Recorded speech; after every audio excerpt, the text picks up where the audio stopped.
अमिताभ ने बीजेपी पर साधा निशाना। रायबरेली में आजाद अधिकार सेना के राष्ट्रीय अध्यक्ष अमिताभ ठाकुर ऊंचाहार पहुंचे, जहां उनका कार्यकर्ताओं ने भव्य स्वागत किया। उसके बाद पत्रकारों से बात करते हुए स्थानीय मुद्दों के साथ बीजेपी सरकार पर निशाना साधते हुए जमकर आरोप लगाया। अमिताभ ठाकुर फतेहपुर जिले के खागा के कार्यक्रम में जा रहे थे, तभी उनका काफिला रायबरेली के ऊंचाहार में रुका और उन्होंने रामलीला मैदान में प्रेस कॉन्फ्रेंस करते हुए स्थानीय मुद्दों की बात उठाते हुए एनटीपीसी पर यहां की जनता के साथ सौतेला व्यवहार करने के आरोप लगाते हुए कहा, एनटीपीसी अपने परिक्षेत्र में कोई भी विकास नहीं किया। एनटीपीसी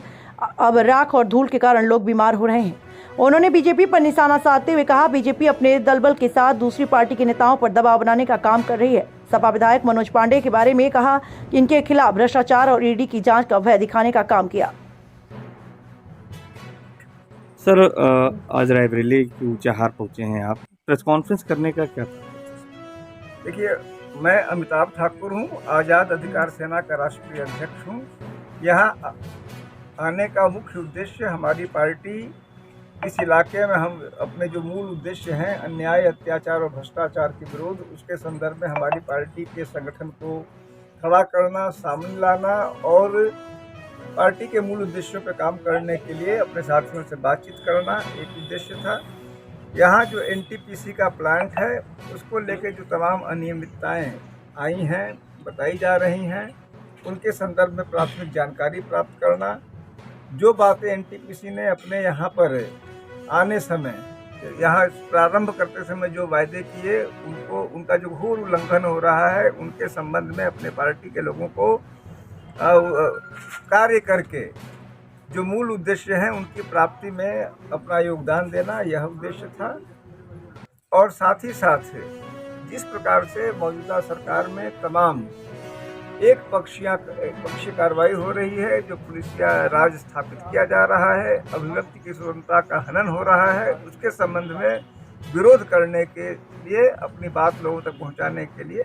आज का यह हमारा आना था और इसी संदर्भ में आप लोगों से बात की। सर, लगातार देखा जा रहा है कि कई पार्टियों के नेता, चुनाव आ गया है लोकसभा का और सब इधर से उधर भाग रहे हैं। आप हाल ही में देख रहे हैं जिस तरीके से एक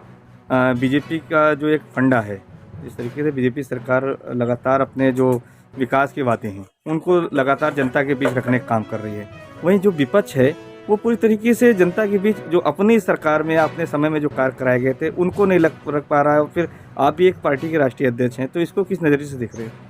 देखिए, मैं यह मान रहा हूं कि जो भारतीय जनता पार्टी है वह सिर्फ और सिर्फ धन और बल के आधार पे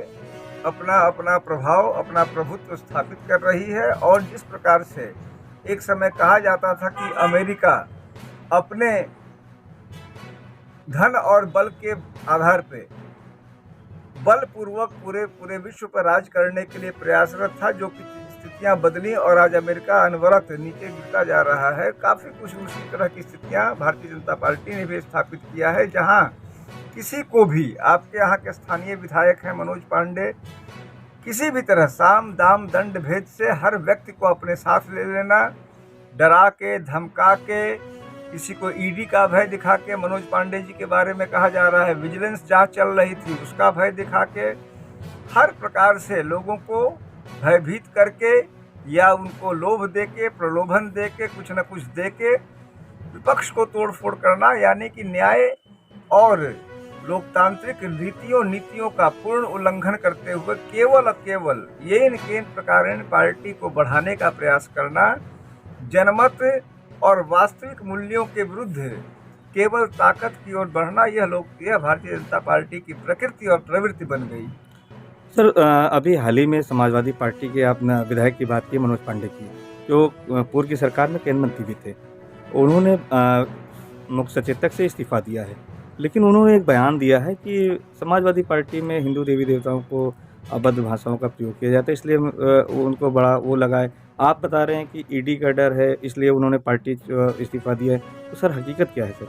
देखिए, हमारी पार्टी के पास जो जानकारी प्राप्त हुई है सूत्रों से, उसके अनुसार यही है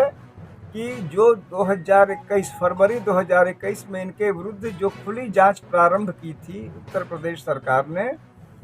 सतर्कता अधिष्ठान के द्वारा, वह पिछले 3 वर्षों से लंबित रखी गई है और वह कैरोट एंड स्टिक का जो प्रिंसिपल है, यानी उसका खौफ दिखा के यह स्विचिंग ओवर कराया गया है, यह हमारी जानकारी है। मैं इस संबंध में स्वयं शीघ्र ही विजिलेंस के डायरेक्टर से मिलकर उस मुकदमे की स्थिति ज्ञात करूंगा और यदि ऐसा है तो निश्चित रूप से यह लोकतांत्रिक मूल्यों और लोकतांत्रिक अनीति का एक अत्यंत ही गंभीर उदाहरण होगा।